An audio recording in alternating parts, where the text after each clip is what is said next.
Global exchange before the 17th century मतलब जो exchange global exchange हो रहा है, जो वैश्वीकरण हो रहा है, वो 17वीं शताब्दी से पहले की बात यहाँ पे कर रहे हैं। तो before the 17th century those people like traders, price and pilgrims who were pioneer of global exchange carried, ये है मतलब जो विनिमय के अग्रणी थे, जो लोग, जो विनिमय एक्सचेंज की बात हो रही, ग्लोबल एक्सचेंज में जो अग्रणी लोग थे, with them good many values, ideas and invention which were the beneficial to the country where they went। यानी कि ये जो लोग थे, ये पुजारी और ये व्यापारी और ये तीर्थ यात्री और ये सारे लोग जब दूसरी कंट्री में गए तो वहाँ पे अपने साथ में क्या क्या चीज़ें लेकर गए, वैल्यूज़ थी, आइडियाज़ थे, इन्वेंशंस थे, बहुत सारी चीज़ें थी जो क्या हुई, साथ में लेकर गए, और जो जहाँ पर ये गए, जिस कंट्री में गए, वहाँ के लिए बेनिफिशियल रही, फ़ायदेमंद रही, बहुत अच्छी रही। बट दोज ट्रेवलर, लेकिन वही व्यापारी, ट्रेडर्स, व्यापारी, ट्रेवलर, यात्री, प्राइस, पुजारी, पिलग्रिम, तीर्थ यात्री, who proved pioneer of global exchange also carried with them germs and disease which proved very harmful for the local resident who died in thousands because they had no immunity against the disease that came from Europe to America। क्या कह रहे हैं कि यही लोग जो अच्छी अच्छी चीज़ें, वैल्यूज़, आइडियाज़ को लेकर गए साथ में, अपने साथ वो लेकर भी कुछ आए ना, तो वो क्या लेकर आए, वो अपने साथ जो चीज़ें लेकर, मतलब इन चीज़ों को भी उन्होंने कैरी किया साथ में। यही नहीं कि सिर्फ वैल्यू, आइडियाज़, इन्वेंशन और चीज़ों को लेकर चल रहे थे, कैरी कर रहे थे, अपने साथ वो बीमारियों को, जर्म्स, कीटाणुओं को भी लेकर कैरी कर रहे थे, जो कि बहुत हार्मफुल हुए वहाँ के लोकल निवासियों के लिए, और थाउजेंड क्या हज़ारों लोग जो है इस कीटाणु से, इस डिजीज़ से जो है ख़त्म हो गए। क्यों ख़त्म हो गए? Because they had no immunity मतलब एक प्रतिरोधक क्षमता, विरोध मतलब उसको फेस करने की ताकत नहीं थी उन लोगों में, इस डिज़ीज़ के अगेंस्ट, की इस बीमारी से लड़ पाए, वो प्रतिरोधक क्षमता नहीं थी उन लोगों में। डिजीज़ दैट केम, इस बीमारी से, जो कि यूरोप से अमेरिका में आई थी। ठीक है, नेक्स्ट,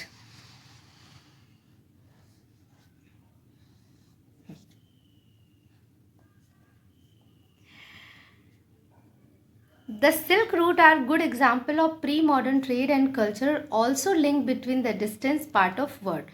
तो जो सिल्क रूट था, यानी सिल्क मार्ग था, वो एक बहुत अच्छा एग्जाम्पल था कंट्रीज़ को कनेक्ट करने के लिए, जिससे कि एशिया, डिफरेंट पार्ट में एशिया के आपस के जो विशाल क्षेत्र थे, वो आपस में कनेक्ट हुए थे व्यापार के लिए, कल्चरल संस्कृति के आदान प्रदान के लिए, मतलब ये कनेक्ट हुए।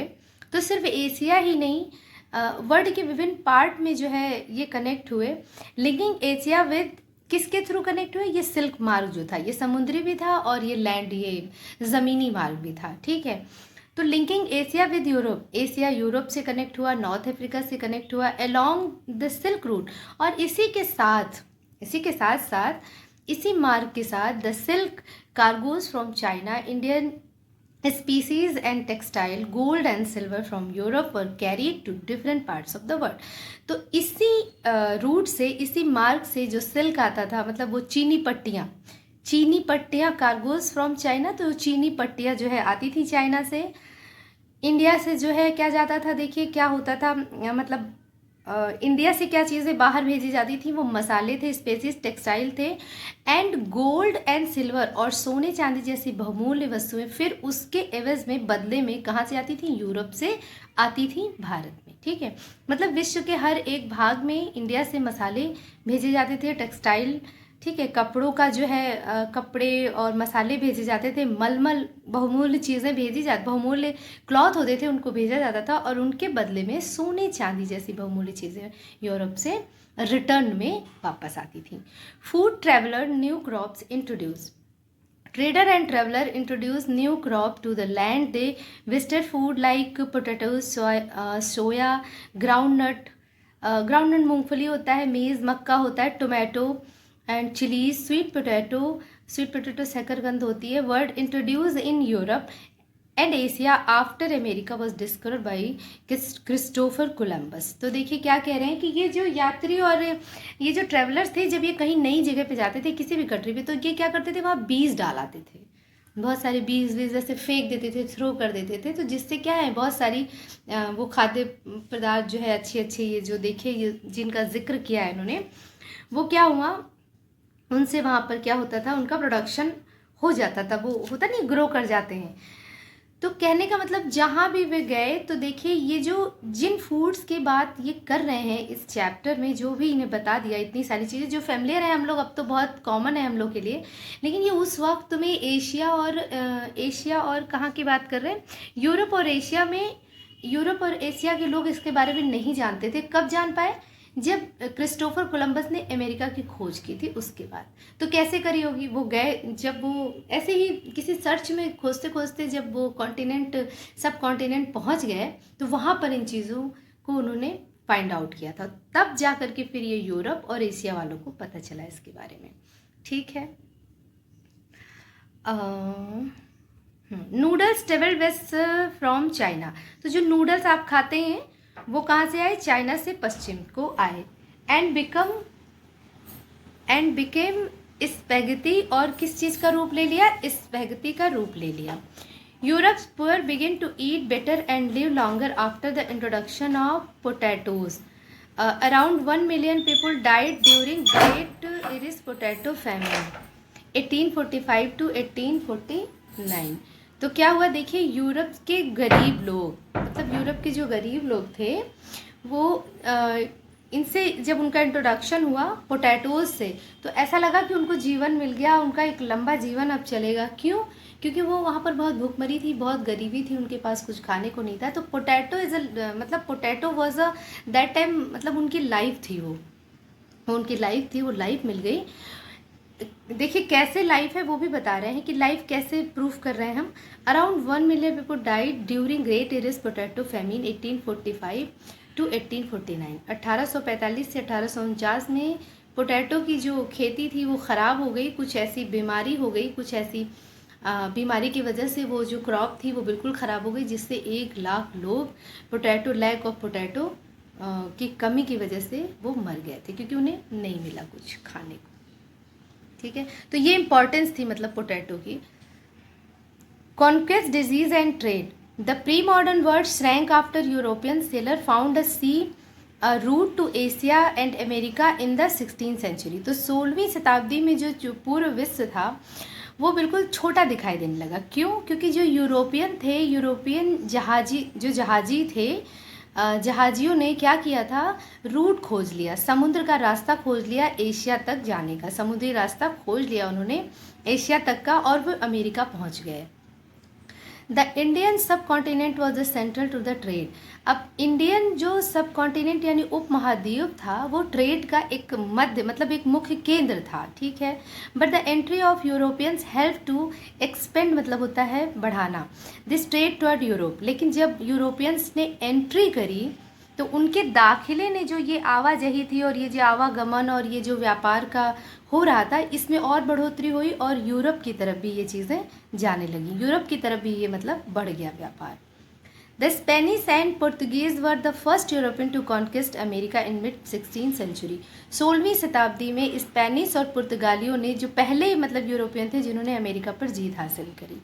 Precious metal silver found in mines of Peru and Mexico enhance Europe wealth and finance is trade with Asia. तो देखिए क्या हुआ, पेरू और मैक्सिको में जो मतलब खाने थी, वहाँ की खानों से जो बहुमूल्य मतलब मेटल, सिल्वर, चांदी जो भी मिला, स्पेशली चांदी की बात करें, जो चांदी मिली उसने क्या किया, उसने यूरोप की वेल्थ को, यूरोप की संपदा को बढ़ाया। एंड और finance is trade with Asia, और मतलब एशिया के साथ जो व्यापार हो रहा था उसमें उसके लिए फाइनेंस किया, मतलब एक गति प्रदान की और ज़्यादा उसको अच्छा किया। हाँ, तो फाइनेंस विद, अभी बात करी हमने, finance is trade with Asia, यानी कि उसको बढ़ाया और उसमें गति दी। Legend spread about El Dorado the fable city of gold in South America. अब देखिए कुछ ऐसी मतलब अफवाहें और कहानियाँ या फिर कह सकते हैं र्यूमर था, जिसकी वजह से साउथ अमेरिका में जो ये सिटी था, एल डोराडो सिटी को लोग सोने का शहर कहने लगे। ठीक है। The conquest of America was possible as deadly disease smallpox decimated whole communities of America's original inhabitant who had no immunity against the disease। कहने का मतलब अमेरिका को जीतना ये बिल्कुल संभव सा हो गया था। क्यों? क्योंकि ये जो डेडली डिजीज़ थी, यानी कि मतलब उनमें इम्यूनिटी नहीं थी ना, क्योंकि जो ये अमेरिकन थे ये बहुत सालों तक अलग थलग रहे लोगों से, तो अलग रहने से इनमें जो है ये इम्यूनिटी की बिल्कुल कमी थी। तो जो यूरोप से बीमारी आई ना, उसको ये बिल्कुल फेस नहीं कर पाए। तो ये जो स्मॉल पॉक्स एक डिजीज़ आई, जिसने बिल्कुल क्या किया, पूरी कम्युनिटी को ही, मतलब जो अमेरिकन्स ओरिजिनल जो वहाँ के मुख्य मूल निवासी थे, उनको बिल्कुल ही क्या किया, हिला कर रख दिया। As a result 1000 of European move to America. तो उसका क्या रिजल्ट हुआ, जब लोग मरने लगे, 1000 परेशान होने लगे और दिक्कतें बढ़ गई, तो क्या हुआ, वो यूरोपियन कहाँ से, 1000 ऑफ यूरोपियन मतलब हज़ारों यूरोपियन कहाँ चले गए, America. And slave captured in Africa worked in plantation of cotton and sugar for European market. और देखिए ये जो अफ्रीका से जो मतलब आए थे लोग, अफ्रीका से मतलब and slave captured in Africa, और अफ्रीका में जो गुलामों को पकड़ा गया था, ठीक है, जो उनको पकड़ कर लाया गया था, उनको क्या किया गया, प्लांटेशन में लगा दिया गया, उनको काम में झोंक दिया गया कि आप ये कॉटन और शुगर के लिए मतलब जो है आप काम करिए, ये कपास और ये सब उगाना, और शुगर प्लांटेशन में उनको लगा दिया गया, इस काम में लगा दिया गया। क्यों? यूरोपियन मार्केट, यूरोपीय बाजार था, उसके लिए कॉटन और शुगर की ज़रूरत थी, जिसके कामों में, जिसके वर्क में उनको लगा दिया गया, उन दासों को जो अफ्रीका में पकड़े गए। Europe emerge as the centre of the world trade. और जो यूरोप था वो एकदम क्या हो गया, वर्ल्ड ट्रेड मतलब विश्व का व्यापारिक केंद्र बन गया। ठीक है। 19th century 1815 1940। ठीक है। In the 19th century, economic, political, social, cultural and technological factor interacted in the complex way। अब देखिए 19वीं शताब्दी में जो आर्थिक, राजनीतिक, सोशल, सामाजिक, कल्चरल, सांस्कृतिक और तकनीकी जो फैक्टर थे, वो कैसे इंटरेक्ट हुए एक दूसरे से, इतने मतलब ऐसे इंटरेक्ट हुए कि बिल्कुल ही चेंज कर दी तस्वीर उन्होंने। It change the society and reshape the external relation immensely. तो उन्होंने बिल्कुल सोसाइटी की, समाज की काया पलट ही कर दी, उसको रीशेप किया, बिल्कुल ही बदल दी तस्वीर। Economist identify 3 type of movement of flow with in international economic exchange. अब जो अर्थशास्त्री हैं वो क्या कहते हैं कि 3 बातें हैं, 3 प्रवाह ऐसे हैं जिनकी वजह से ये चेंजेस हुए, ये इकोनॉमिक चेंजेस हैं, अंतर्राष्ट्रीय आर्थिक चेंज। द फ्लो, फर्स्ट क्या है, the flow of trade in goods, यानी कि वस्तुओं का प्रवाह। मतलब पहला जो था वो वस्तुओं का प्रवाह था। प्रवाह मतलब ट्रेड, व्यापार में जो प्रवाह था, मतलब बहुत तेजी थी, वो किसकी थी, वस्तुओं की थी, specially cloth and wheat. The flow, second क्या है, the flow of labour due to migration of people in search of employment. दूसरा क्या था, श्रम के लिए, श्रम जो लेबर थे उनका हो रहा था कि ये श्रम लेबर जो थे इनका प्रवाह था, जो कि अपने बेरोजगार थे और अपने रोजगार के लिए एक जगह से दूसरी जगह पर जा रहे थे। मिग्रेशन होता है दूसरी जगह पर जाना। The movement of capital for short term and long term investment over long distance. अब देखिए तीसरा क्या था, पूंजी। पूंजी जैसे नहीं होता, पूंजी लगाते हैं आप, बहुत बिग मनी, एक अमाउंट, बिग अमाउंट, जो छोटे टर्म के लिए या बड़े टर्म के लिए उन्होंने इन्वेस्टमेंट किया, कहाँ, दूर दराज के जगहों, इलाकों में। All 3 flow were closely interwoven the end affected people's life significantly. देखिए ये तीनों जो फ्लो थे, फर्स्ट सेकेंड थर्ड, ये तीनों इंटरैक्ट एक दूसरे से बहुत ज़्यादा कनेक्टेड हैं और गुथे हुए हैं एक दूसरे में, और इन तीनों ने लोगों को बहुत ज़्यादा प्रभावित भी किया। A word, just a minute,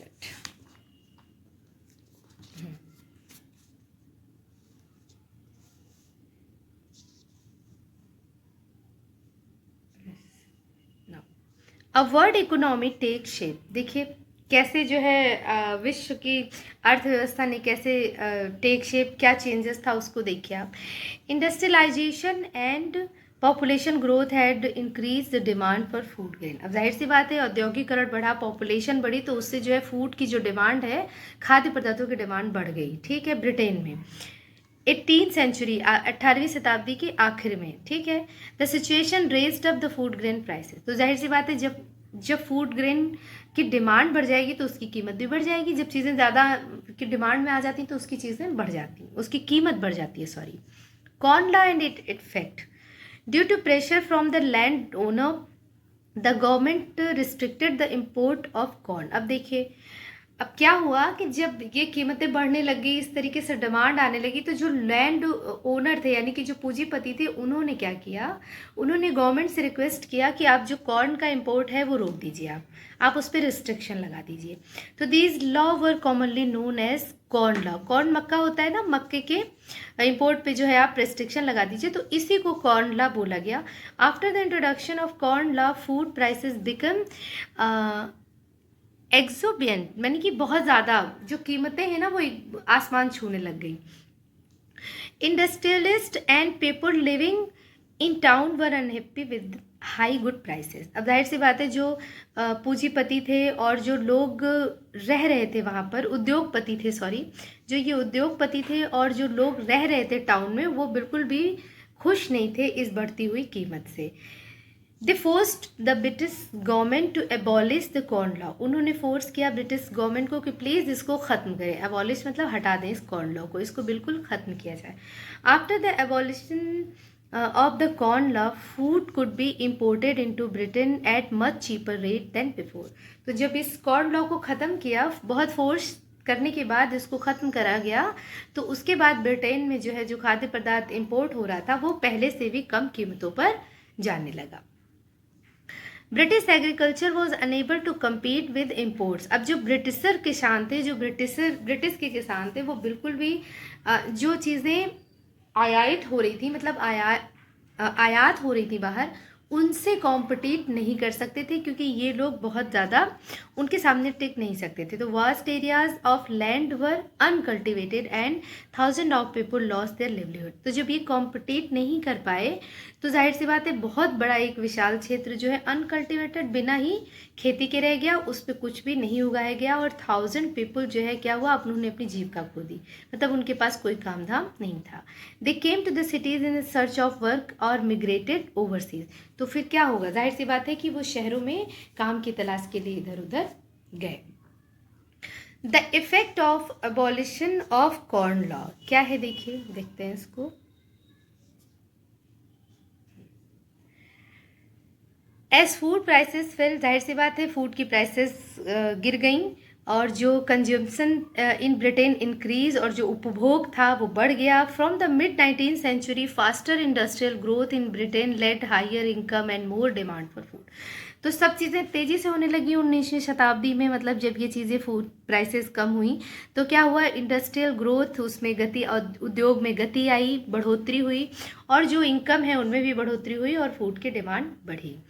Around the world in Eastern Europe, Russia, America and Australia, land was cleared to cultivate more food grain to meet the increasing demand of Britain. अब सोचिए, ब्रिटेन की demand, मतलब जो food जो इतनी बढ़ रही थी डिमांड, उसकी वजह से पूरे अराउंड द वर्ल्ड, पूरे विश्व में, पूर्वी यूरोप, रसिया, अमेरिका, ऑस्ट्रेलिया, इन सब जगहों पे जो लैंड्स थे उनको क्लियर कराया गया, किस लिए, कल्टीवेट करने के लिए, खेती करने के लिए। New railway and harbours were needed to export agriculture product. अब जाहिर सी बात है कि नई रेलवे व्यवस्था और बंदरगाह, हार्बर्स की भी आवश्यकता थी इनको एक्सपोर्ट करने के लिए, इन कृषि जो प्रोडक्ट्स थे। Increasing number of worker needed more home and settlement. अब जाहिर सी बात है कि जब काम बढ़ रहा है तो वर्कर भी बढ़ेंगे, तो जब ये वर्कर बढ़ेंगे तो इनके लिए होम और इनके सेटलमेंट की भी ज़रूरत होगी, उसकी भी व्यवस्था करनी पड़ेगी। All these activity required capital and labour. जाहिर सी बात है कि ये सब चीज़ें, all these activities required capital and labour, तो इन सब की वजह से किसकी ज़रूरत थी, पूंजी और लेबर की। Capital flowed from financial centre such as London. तो जो पूंजी आ रही थी, जो बहुत ज़्यादा पैसों की ज़रूरत थी, वो पूंजी कहाँ से आ रही थी, लंदन से आ रही थी। Due to the demand for labour labor, million of people immigrated from Europe to America and Australia in 19th century in search of better life. अब जाहिर सी बात है, इस डिमांड जो लेबर की डिमांड थी वो कहाँ से आएगी? तो million of people immigrant from Europe, Europe से जो है लाए गए कहाँ? America and Australia. ऑस्ट्रेलिया और अमेरिका में कमी थी लेबर्स की, तो उसको पूरा करने के लिए यूरोप से इनको लाया गया, लाखों लोगों को एक, और वो आए भी एक बेटर लाइफ की उम्मीद में। By the 1890 a global agricultural economic had develop. तो ये 1890 में एक वैश्विक, मतलब एक कृषि में जो एक क्रांति, इकोनॉमिक डेवलपमेंट हुआ था, वो हो चुका था। मतलब एक आर्थिक डेवलपमेंट जो था एग्रीकल्चर में वो हो चुका था वैश्विक रूप से। Some time food came from thousand of mile away by railway और शिप। अब सोचिए, सम टाइम, कभी कभी जो फूड था वो कहीं छोटी जगहों से या थोड़ी सी डिस्टेंस पे नहीं आता था। सोचिए, हजारों मील दूर से रेलवे से और शिप से आता था।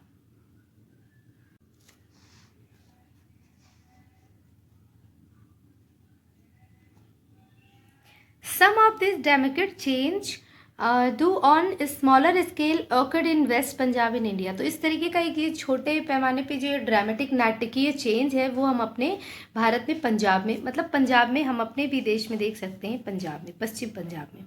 In India the British rulers transform Punjab into fertile agriculture land by developing irrigation सिंचाई होता है, system for growing wheat and cotton for export. अब देखिए, ब्रिटिश रूलर्स ने क्या किया, एक नहरों की एक क्रांति सी ला दी। किस लिए? एग्रीकल्चर के लिए। पंजाब की जो मतलब ज़मीनों को फर्टाइल और उपजाऊ बनाने के लिए उन्होंने नहरों की कितनी बड़ी एक वो खोल दी, एक तरीके से कहते फैक्ट्री सी लगा दी, ताकि वहाँ पर खेती हो सके, जो मतलब एक्सपोर्ट होनी है जो चीज़ें, वीट और कॉटन, उनकी खेती की जा सके। Regional communities developed so fast that between 1820 and 1914 world trade had multiplied 25 to 40 times. मतलब ये प्रोग्रेस बता रहे हैं कि देखिए, ये सो फास्ट बिटवीन 1820 से 1914 में जो ये वर्ल्ड ट्रेड है उसका जो डेवलपमेंट था वो देखिए कितने गुना बढ़ गया, कि ये क्या था, इसका मल्टीप्लाई 25 to 40 टाइम्स, 25 से 40 टाइम्स बढ़ गया। ये डेवलपमेंट था, ये विकास था। Role of technology in 19th century world. Technology और new invention like railway, steam ship and the telegraph had a great impact on the transformation of 19th century world. 19वीं सदी के जो विश्व था उसमें जो टेक्नोलॉजी में जो इन्वेंशन हुए, नई न्यू टेक्नोलॉजी आई, रेलवे आया, भाप का इंजन आया, टेलीग्राफ आया, इससे बहुत बड़ा एक इम्पैक्ट पड़ा। As a result, faster railway, lighter wagon and large ship helped to move food more cheaply, quickly far away from America, Australia, New Zealand to final market of Europe. अब देखिए क्या कह रहे हैं कि ये जो रिजल्ट क्या था कि रेलवे आया और ये लाइटर वैगॉन बनी, गाड़ियाँ आई, लार्जर शिप थे, तो इन्होंने हेल्प करा चीज़ों को एक स्थान से दूसरे स्थान पर बहुत ही क्विकली और शॉर्ट टाइम में और बहुत ही चीपली, मतलब help to move food more cheaply and quickly, मतलब बहुत ही सस्ते दामों पर और बहुत ही जल्दी पहुंचा दिया इन्होंने दूर दूर की जगहों पर, ठीक है, America, Australia, New Zealand to final market of Europe, Europe के जो फाइनल मार्केट थे इन सब जगहों पर। Role of technology in meat transportation. अब देखिए, the development of refrigerated ship greatly helped to transport the perishable food item over long distance. Frozen meat was exported from America, Australia, New Zealand to different Europe countries. अब देखिए, पहले क्या होता था कि पहले जो है ये लोग जो कैटल्स होते थे, मवेशी हो जाते थे मीट के लिए, उनको ऐसे ही ले जाते थे, तो उस तरह ले जाने से बहुत मुश्किल होती थी। क्या मुश्किल होती थी कि भाई कुछ जो कैटल्स थे वो ऑन द वे ही उनकी डेथ हो जाती थी, कुछ बीमार हो जाते थे, तो फिर वो उनका जो है मतलब उनको वो मीट अच्छा नहीं हो पाता था, तो इस तरह से बहुत नुकसान और बहुत ज़्यादा कॉस्टली भी होता था, क्योंकि इतनी मुश्किलों के साथ वो ले जा रहे हैं तो वो बहुत कॉस्टली होता था। लेकिन फिर क्या, जब ये रेफ्रिजरेटर शिप आया तो उससे बहुत मदद मिली कि उसमें जो है, क्योंकि जो फ्रिज होता है उसमें तो ख़राब नहीं होता है, तो उसमें जो है क्या होता है, उसको फ्रोज़न किया जाता है, फ्रीज़ किया जा सकता है, रखा जा सकता है। तो उस जब ये आ गया तो बहुत लंबी दूरी के लिए भी आराम से इस आइटम्स को पहुंचाया जाता था, मीट को, क्योंकि ऐसे ऐसे तो मीट ख़राब हो जाएगा इतनी लंबी दूरी पर, लेकिन जब ये रेफ्रिजरेटर आ गया शिप तो उसमें ख़राब होने का कोई चांस नहीं। और वो यूरोपीय जो कंट्रीज़ थी ये, अमेरिका, ऑस्ट्रेलिया, न्यूजीलैंड, और इनके डिफरेंट डिफरेंट पार्ट पे जो है इन मीट को पहुंचाया गया। This decrease the price of meat in European market and meat sometime butter and egg become a daily diet for the poor. तो अब क्या हुआ, जैसे कि पहले ये मीट जो है गरीब लोगों की पहुँचों से बिल्कुल दूर था, क्यों? क्योंकि बहुत हाई रेट में था, इतना मशक्क़त मुश्किलों से पहुँचाया जाता था, तो वो बिल्कुल वो उसको देख भी नहीं पाते थे। लेकिन अब क्या था, जब से ये रेफ्रिजरेटर शिप आया और ये एक इतनी अच्छी फैसिलिटी हो गई, ये टेक्नोलॉजी जब आई सामने, तो उससे क्या हुआ, जो कीमतें थी वो कम हो गई मीट की यूरोपियन मार्केट में, तो जिससे कि अब गरीबों के खाने में, डेली डाइट में भी मीट आ जाता था। This better living condition created social peace with in country and support for imperialism in the colonies. तो अब क्या हुआ, अब ये जो लिविंग थी, बेटर लिविंग की मतलब गरीबों तक भी चीज़ें पहुंच रही थी, तो इससे क्या हुआ, पूरा वर्ल्ड में एक पीस आया और भी साम्राज्यवादी जैसे उपनिवेशों को भी जो है सपोर्ट मिला। ठीक है, फिर है colonialism in the late 19th century. क्या है देखिए, trade flourish, the market expanded in late 19th century. The European conquest at the time led many painful economic, social and ecological change in the colonized countries. Britain, France, Germany, Belgium and later USA become powerful colonies power। अच्छा, अब देखिए क्या है कि जो trace था वो बहुत ज़्यादा फैल चुका था, एकदम फ्लोरिश्ड हो गया था 19th सेंचुरी में। तो जो European conquest at that time led many, तो ये जो यूरोपीय विजेता था, मतलब इन्होंने विजय के साथ बहुत मतलब ये जो एक आर्थिक पेन, मतलब आर्थिक रूप से पेन, सोशल रूप से pain, ecological pain, change in, तो ये जो उपनिवेशिक कंट्रीज़ थे, मतलब इन्होंने जीता तो, लेकिन उसके साथ साथ ये तकलीफ़ें भी आई बहुत बड़ी बड़ी, मतलब ये बहुत बड़े चेंज जो आए वो, तो उस चेंज में इकोनॉमिक, सोशल, इकोलॉजिकल पेन भी था। ठीक है, इन द कॉलोनाइज्ड कंट्रीज़, इन उपनिवेश, जो उपनिवेशवाद जो ये देश थे, Britain, France, Germany, Belgium, the latter. अच्छा, ये जो कंट्रीज़ हैं जिनका जिक्र लास्ट में कर रहे हैं, ये लास्ट में पावरफुल हो गए, कॉलोनियल पावर, मतलब समझ रहे हैं ना, उपनिवेश में जो है ये पावरफुल ये बन गए सारे के सारे। Colonization in Africa. In Africa, a fast spreading disease of cattle, plague of rinderpest, destroyed a large number of cattle in 1819। अब देखिए अफ्रीका में क्या हुआ, एक रैंडरपेस्ट डिजीज़ है जो फैल गई कैटल में, जानवरों में, मवेशियों में, जिससे 1890 में, तो अब ये इतने लार्ज नंबर पे ये बीमारी फैल गई जैसे प्लेग की तरह। This disease spread like forest fire in the wool Africa and kill 19% of cattle. सोचिए, मतलब आग की तरह ये फैल गई, जैसे जंगल में आग फैलती है वैसे ही बीमारी फैल गई और इसने 90% मवेशियों को मार दिया। इन द लेट 19th सेंचुरी, और 19वीं सदी के आखिर में, Europeans came to Africa to establish plantation and mine. तो मतलब बाद में जो है सब खत्म हो गया ना, सारी चीज़ें खत्म, तहस नहस हो गई, तो यूरोपियन जो है अफ्रीका में आए प्लांटेशन और माइंस के लिए, उसको ठीक करने के लिए। ठीक है, indentured labour migration from India. अब देखिए क्या है ये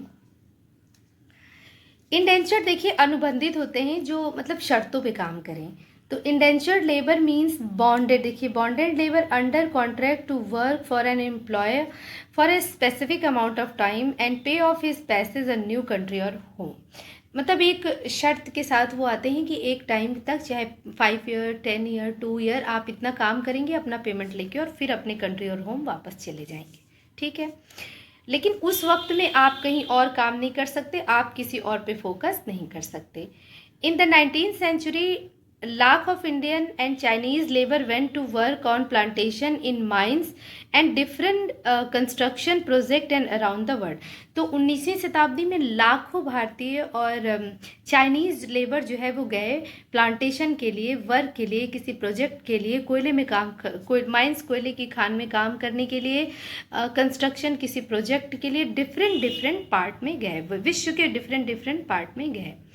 most Indian indentured worker came from the present day range of eastern Uttar Pradesh, Bihar, central India and Tamil Nadu. तो बहुत सारे जो लेबर आए वो कहाँ से आए थे? जो प्रेजेंट डे में हमारा उत्तर प्रदेश है, बिहार है और मध्य भारत और तमिलनाडु से आए थे।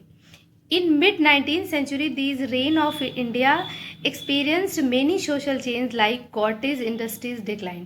तो 19वीं शताब्दी के मध्य में ये बहुत सारे चेंज हुए जो इंडिया ने एक्सपीरियंस किए, सोशल चेंज हुए, जैसे कि ये उद्योग जो है हमारे कुटीर उद्योग जो होते हैं ये डिक्लाइन हो गए, लैंड रेंट रोज और जो ज़मीनों के कर्ज थे वो बढ़ गए, land were cleared for mines and plantation, और जो ज़मीनें थीं उनको माइंस के लिए और प्लांटेशन के लिए साफ कराया गया। All this force to poor to migrate in a search of work. और अब इन्हीं सब चीज़ों से कि भाई ज़मीनें खाली करा दी जा रही हैं, उन पे प्लांटेशन होगा, माइंस होगा, ठीक है, तो इस वजह से, और दूसरा कुटीर उद्योग जो थे, कॉटेज इंडस्ट्री डिक्लाइन हो गई, ये ख़त्म हो गए, तो इससे जो गरीब थे वो परेशान हो गए और वो मजबूर हो गए काम की तलाश में दूसरी जगहों पर जाने के लिए। मिग्रेट मतलब जाना दूसरी जगहों पर। Destination of India indentured मिग्रेंट्स।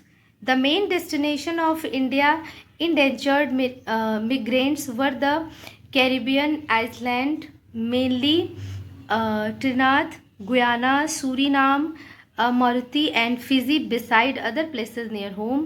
Tamil migrate went to Ceylon and Malaya. Some indentured workers were recruited in Assam tea plantation। ठीक है, तो क्या कह रहे हैं कि जो मेन मतलब इंडियंस ये लेबर थे वो कहाँ कहाँ के लिए भेजे गए, जो लाए गए वो कहाँ गए? बहुत सारे जो अनुबंधित लेबर थे उनको भेजा गया कैरिबियाई में, कहाँ? आइसलैंड में, मेनली त्रिनाद में, गुयाना में, सुरिनाम में, मुर्ती में, फ्रीजी में, ठीक है, beside other places near home. Tamil migrants went to, और जो तमिल के थे अप्रवासी, मिग्रेंट को क्या बोलते हैं? अप्रवासी। तो जो तमिल मिग्रेंट्स थे उनको कहाँ लाया गया? उनको सिलोन और मलाया भेजा गया। सम इंडेंचर्ड, और कुछ जो दूसरे अनुबंधित लेबर थे उनको क्या किया गया? आसाम में टी प्लांटेशन के लिए भेजा गया।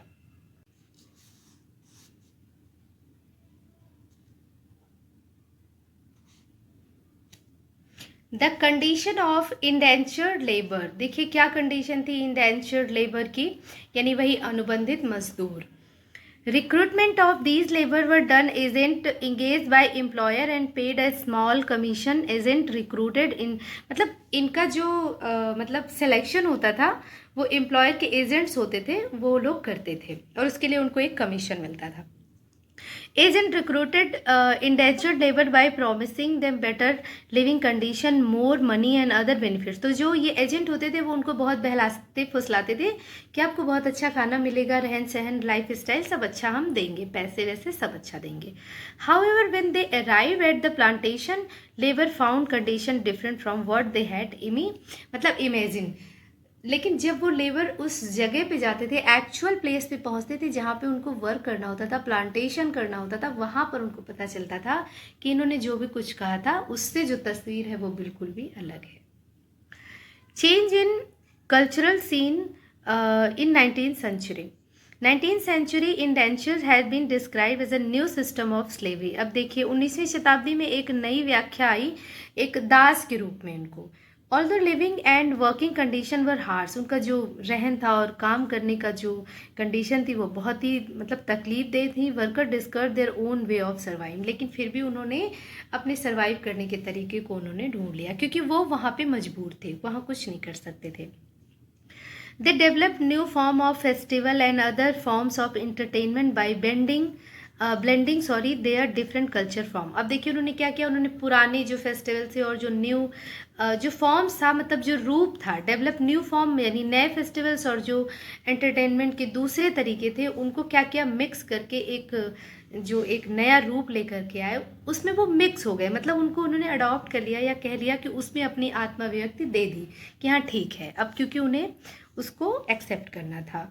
तो ये राइटर्स कार्निवाल होसे इन त्रिनाद तो ये त्रिनाद में एक उत्सव होता था, मेले की तरह एक उत्सव मनाया जाता था जिसे होसे बोला जाता था। और होसे इमाम हुसैन जी के नाम पर रखा गया था। तो ये एक त्यौहार था, मेले की तरह ये उत्सव सेलिब्रेट किया जाता था, जिसमें भारतीय और मतलब सभी दोनों ही मिलकर वहाँ के ये अप्रवासी भारतीय और सारे ही कैरिबियाई लोग जो है मिलकर के उसमें सेलिब्रेट करते थे। दूसरा क्या था, द प्रोटेस्ट रिलीजियस ऑफ रास्ता फेरनिज्म। तो ये रास्ता फेरनियावाद विच वॉज, हिंदी में इसको रास्ता फेरनीवाद बोलेंगे, लेकिन इंग्लिश में ये रास्ता फेरनिज्म है, which was made famous by Jamaican singer मार्ले।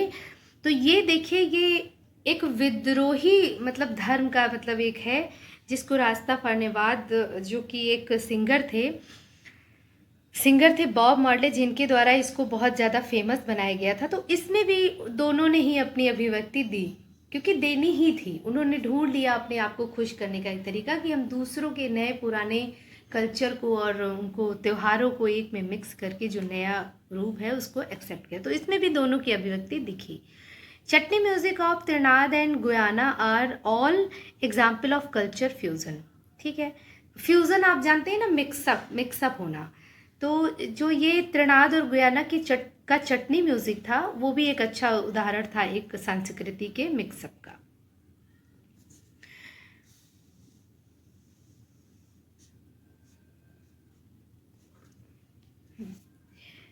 ये dissident of indentured labour, many indentured worker permanently settle in country where they had gone after their contract ended. तो बहुत सारे ऐसे थे ये इंडेंचर्ड लेबर जो जब गए थे किसी दूसरी कंट्री में किसी प्रोजेक्ट के साथ, किसी बॉन्डिंग के साथ, तो ये वहीं पर रुक गए, वहाँ से ये वापस नहीं आए जब इनका कॉन्ट्रैक्ट ख़त्म हुआ उसके बाद भी। So there are large communities of people of Indian descent in this countries. तो इसीलिए इन देशों में जो है भारतीय प्रवासियों की बहुत ज़्यादा संख्या दिखाई देती है। For instance Nobel prize winner writer like V S. Naipaul, some famous West Indies cricketer like Shiv Narayan and Chandrapal and Ram Naresh Sarwan are descended from indentured labor from the India। अब देखिए, एक Nobel prize विजेता जो हैं VS. नैपोल और ये cricket West Indies के जो प्लेयर हैं शिव नारायण, चंद्रपाल और ये राम नरेश शरवण, जो कि मतलब जो है क्या है, ये लोग भी, इनके बारे में सब लोग जानते होंगे, सारे ही लोग, आप लोगों ने भी सुना होगा इनके बारे में, वेस्ट इंडीज़ प्लेयर्स हैं तो इनके बारे में ज़रूर सुना होगा। तो ये भी देखिए ये कैसे वहाँ पे हैं, तो ये उन्हीं, इनके पूर्वज जो थे वो वही लेबर थे, इंडेंचर्ड लेबर थे, ये उन्हीं के बच्चे हैं। The system of indentured labour was abolish in 1921 after year Indian nationalist oppose the system. तो क्या हुआ 1921 में, इस जो लेबर प्रथा थी, दास प्रथा थी, इसको ख़त्म करने की के लिए आवाज़ उठाई गई, और जो राष्ट्रवादी थे, इंडियन राष्ट्रीय, उन्होंने बिल्कुल खुलकर इसका विरोध किया कि नहीं, इस तरीके की कोई व्यवस्था नहीं होनी चाहिए। Indian entrepreneurs abroad, Indian banker were Among Us the many group of banker and trader who finance export agriculture in central and south east Asia. ठीक है, मतलब वो कह रहे हैं कि जो इंडियन बैंकर्स हैं वो भी, बहुत सारे बैंकर्स के ग्रुप और ट्रेडर के ग्रुप में वहाँ पर इंडियन बैंकर्स भी उनके बीच में थे, जो फाइनेंस करते थे, यानी कि जो पैसे लगाते थे किसके लिए, जो एक्सपोर्ट होने वाली एग्रीकल्चर के लिए वो क्या करते थे, कर्ज देते थे। फाइनेंस करना मतलब कर्ज देते थे, किसको, south and central and south east Asia. ठीक है, उत्तर पूर्व एशिया को वो मतलब जो एग्रीकल्चर होना था उसके लिए कर्ज देते थे। Shikarpuri shroff and Nattukottai Chettiar were some famous Indian banker. अच्छा, ये दो लोग जो शिकारीपुर श्रॉफ हैं और ये चैटर्स जो हैं, ये मतलब फेमस इंडियन बैंकर्स हैं। Indian trader and money lender also followed European colonisers into Africa. अच्छा, जो इंडियन ट्रेडर्स थे, व्यापारी थे, और जो कर्ज महाजन जिनको बोलते हैं, मनी लेंडर जो महाजन थे, उन्होंने भी ये यूरोपीय उपनिवेशकारों का पीछा किया और अफ्रीका पहुंच गए। ये यूरोपियन जो उपनिवेश कार थे उनके पीछे पीछे ये लोग भारतीय व्यापारी और कर महाजन भी चले गए। They usually sold local and imported a curious rare object to tourist. तो ये क्या करते थे, विदेशी वस्तुएं और लोकल मतलब एक लोकल चीज़ों को जो क्या करते थे, सेल करते थे टूरिस्ट को। वहाँ पर इन्होंने मतलब अपनी दुकानें खोल ली थी जहाँ पर ये रेयर चीज़ें देते थे, सेल करते थे।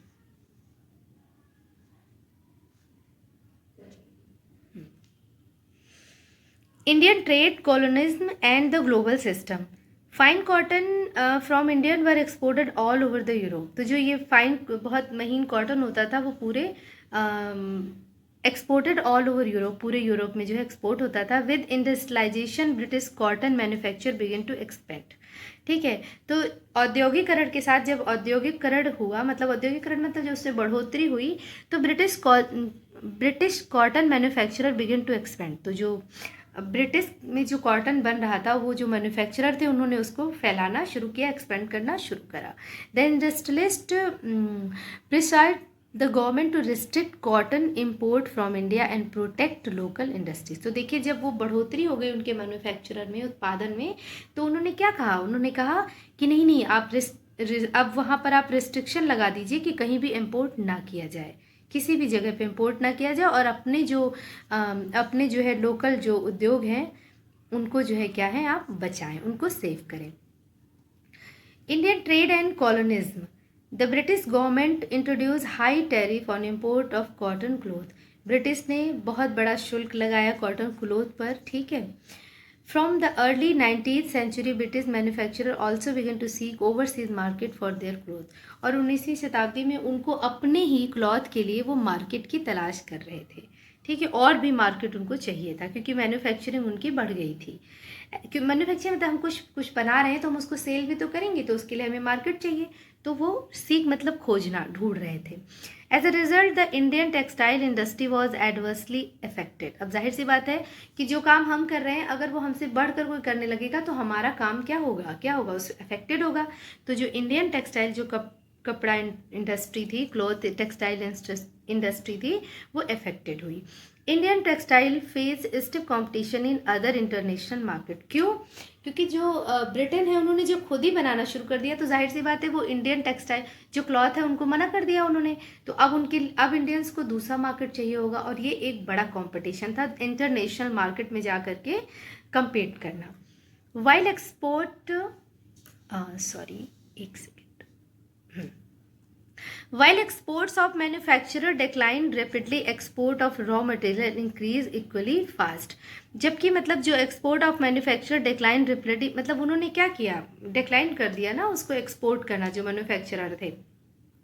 Export of raw material increase equally fast, और जो रॉ मटेरियल था वो भी मतलब बहुत ज़्यादा उनको तेज़ी से जो है उसको, उस पर भी जो क्या है उसको भी उन्होंने एक्सपोर्ट बहुत तेज़ी से, export of raw material increase equally fast, और जो रॉ मटेरियल था उसको बहुत तेज़ी से उन्होंने क्या करना, उसको उसमें बहुत तेज़ी कर दी उन्होंने एक्सपोर्ट करने में।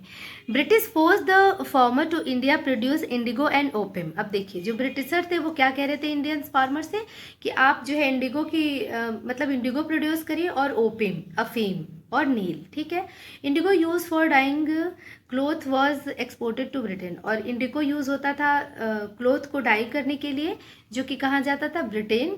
Opium grown from the 1820 in India was exported to China, और जो ओपियम ग्रो किया जाता था वो कहाँ जाता था, वो एक्सपोर्ट होता था चाइना में, चीन में।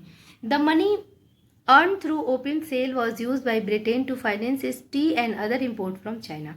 तो जो ओपियम, जो अफीम एक्सपोर्ट हो रहा था, उससे जो पैसे मिलते थे, जो बिग अमाउंट आता था अफीम से, उसका यूज़ क्या होता था कि उसके एक्सचेंज में चाइना से टी और दूसरे अदर इम्पोर्ट्स, मतलब दूसरे भी पदार्थ आ जाते थे, ठीक है।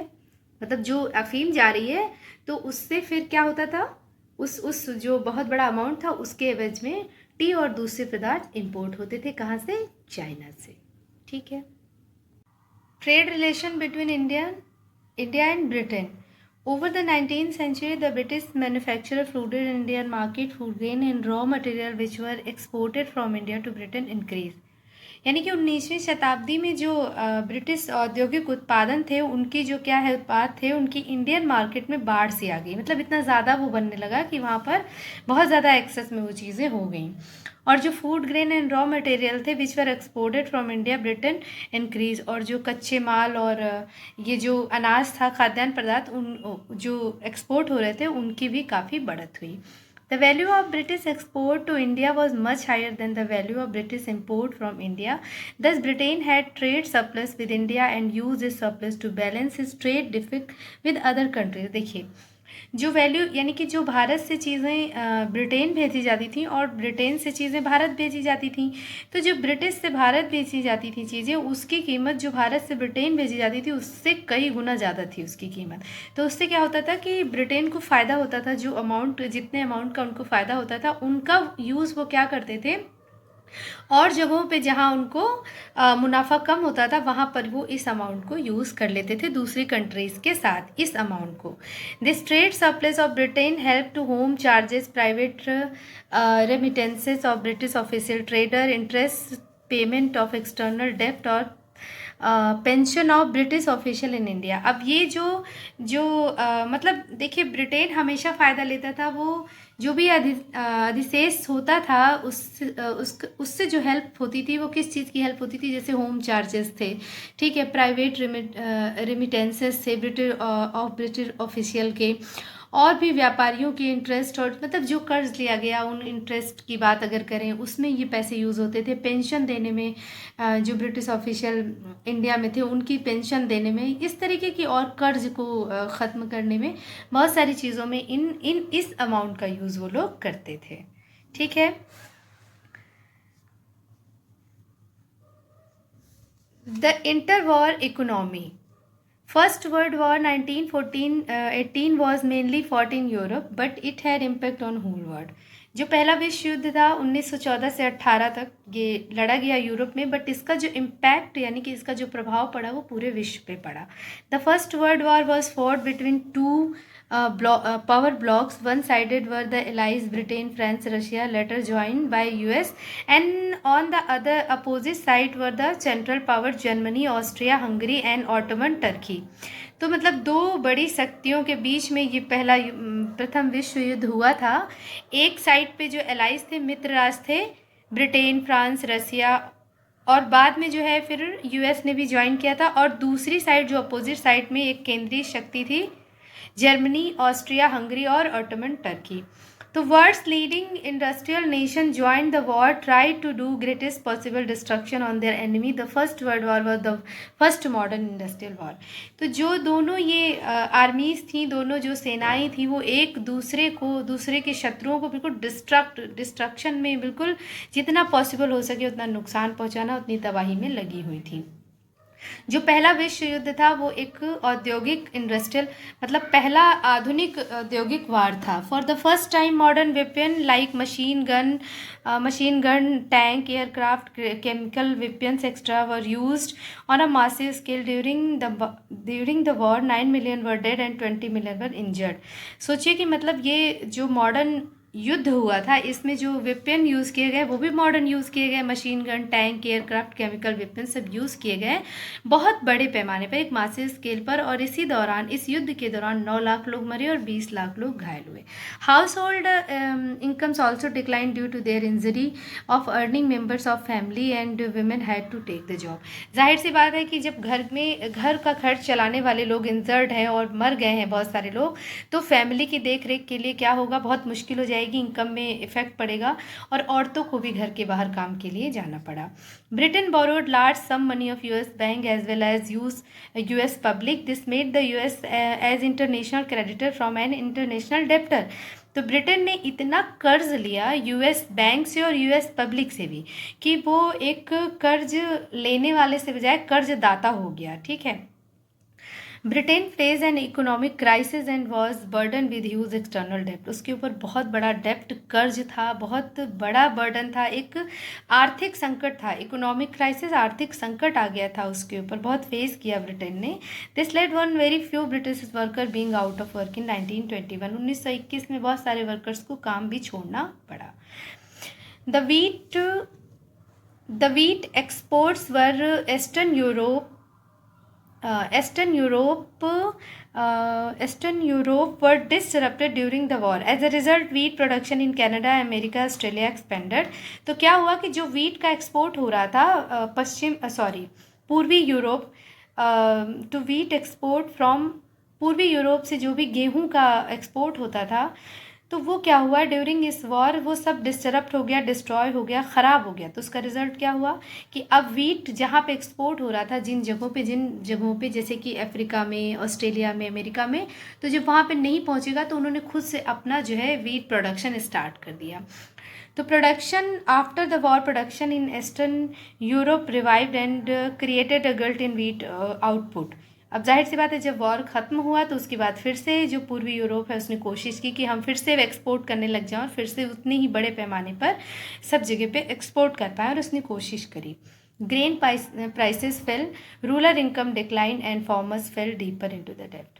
तो जो अनाज थी उसकी कीमतें गिर गई, जो रूलर्स थे वो रूलर्स इनकम यानी कि जो ग्रामीण लोगों की जो इनकम थी वो बहुत कम हो गई, और फार्मर जो हैं वो बेचारे बहुत डेप्ट में आ गए, बहुत कर्ज उनके ऊपर हो गया, क्योंकि उनको किसी न किसी तरीके से अपना वर्क करना था। तो जब उनकी इनकम कम थी तो जाहिर सी बात है वो कर्ज लेंगे, कर्ज लेकर के अपने काम को कंटिन्यू करेंगे, और इस वजह से वो बहुत ज़्यादा डीप डेप्ट में चले गए।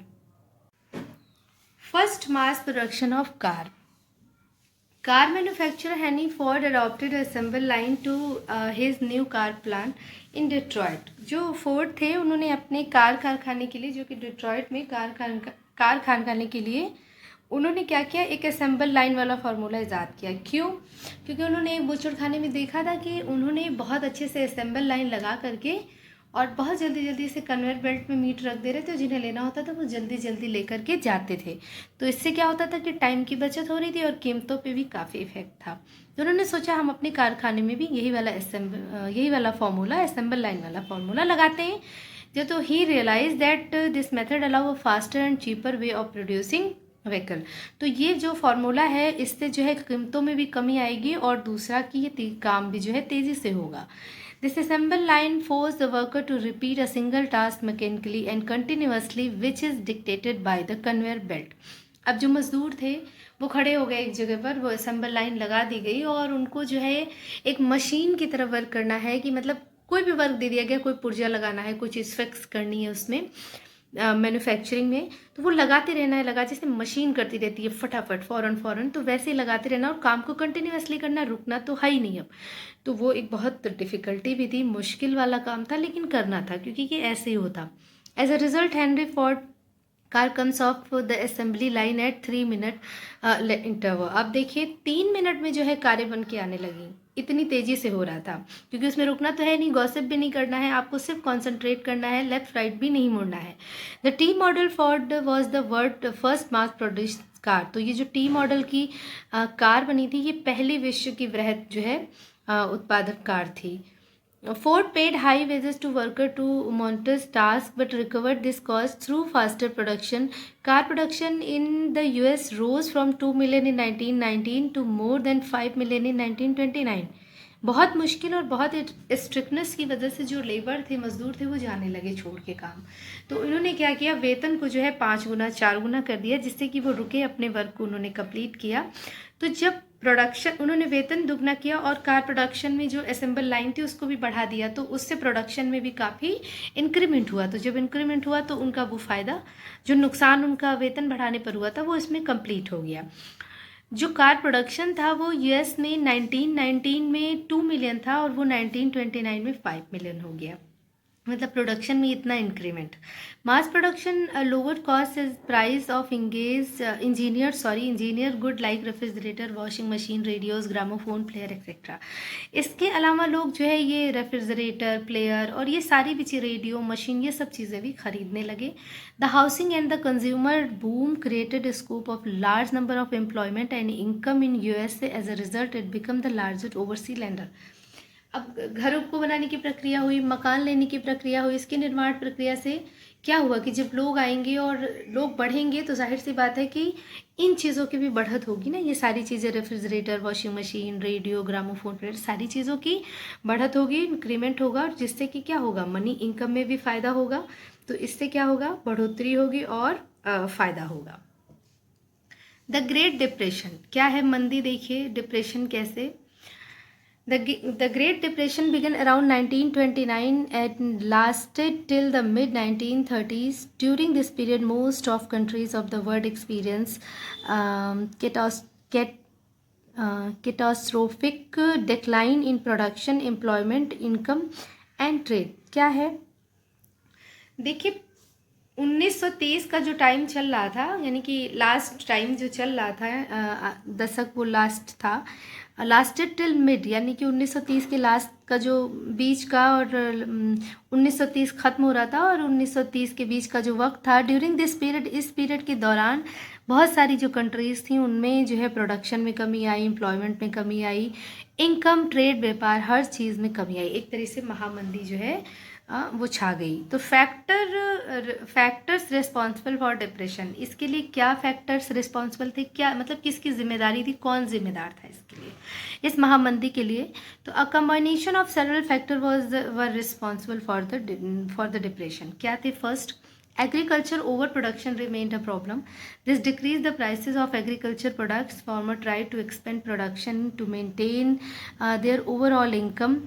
The worsened situation pushed down the price of agriculture product even further. अब देखिए क्या हुआ, जो एग्रीकल्चर का ओवर प्रोडक्शन था उससे क्या हुआ, एक बहुत बड़ी प्रॉब्लम हुई, जिससे प्राइसेस जो हैं वो खेती के जो प्रोडक्ट थे उसमें क्या हुआ, उसमें कमी आई। अब उससे जब कमी आ गई और किसानों की आय कम होने लगी, उनकी इनकम कम होने लगी, उनकी सेलिंग में कमी हो गई, तो जाहिर सी बात है वो अपने बिजनेस को किसी न किसी तरह से एक्सपेंड करने की तो कोशिश करेंगे। तो वो फार्मर ट्राई टू उसको एक्सपेंड बढ़ाने के लिए कोशिश करते रहे कि मतलब उनको किसी तरह उनका घर चलता रहे। तो ये कंडीशन एक बहुत वर्स्ट हो गई, क्योंकि जो सबसे ज़्यादा मतलब बुरी कंडीशन जो है थी वो एग्रीकल्चर की ही हो गई, उन्हीं के प्रोडक्ट्स की हुई, उनकी कीमतें गिरने लगीं और उनमें बहुत परेशानी, इनको फार्मर्स को जो है बहुत परेशानी फेस करनी पड़ी। नेक्स्ट जो था वो था क्या, सेकंड क्या था, eight that time many countries finance their investment through loans they got from the USA. बहुत सारी कंट्रीज़ ने लोन ले रखा था यूएसए से। American capitalist stopped all loans to European countries. अब क्या हुआ, जब देखा कि इतना ज़्यादा लोन होने लगा, इतना ज़्यादा लोन होने लगा, तो जो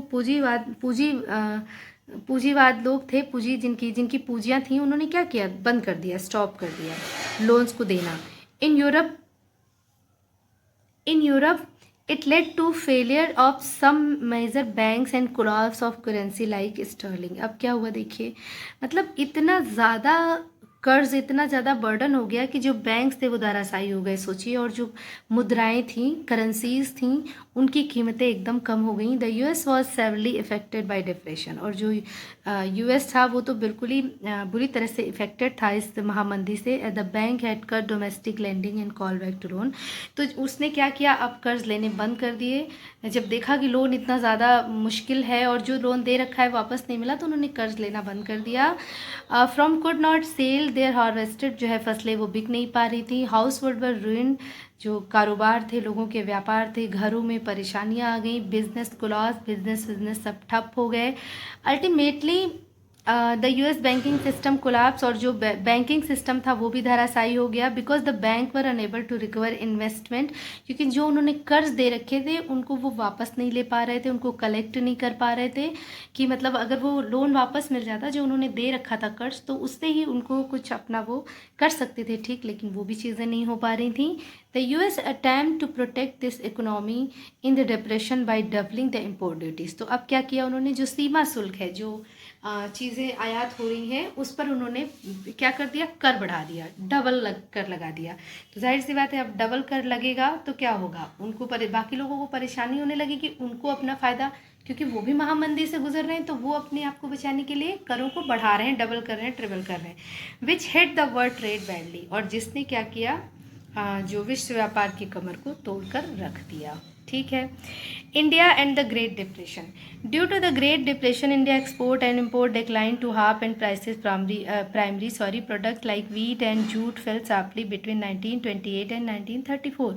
1928 और 34 के बीच का जो टाइम था जब ये प्रोडक्ट वीट, गेहूं और जूट की बात हो रही है, इसकी कीमतों में काफ़ी कमी आई। जो भी इंडिया से आयात निर्यात हो रहा था उसमें बहुत कमी आई, but the colonial government refuse to reduce revenue demand, so the peasant become the worst suffer. During this period India become an exporter of precious metal, specially gold. अब देखिए क्या कह रहे हैं कि कीमतें तो गिर गई, लेकिन वो जो रेवेन्यू ले रहे हैं वो उसमें कमी कर ही नहीं रहे हैं। तो जाहिर सी बात है कि कीमत आपकी कम है और आपको जो पैसे देने हैं, कर देना है, वो डबल देना है, तो कैसे देंगे। तो फार्मर की जो हालत थी वो ख़राब हो गई इस चक्कर में कि वो कैसे क्या करें, वो बहुत सफ़र करने लगे फार्मर्स।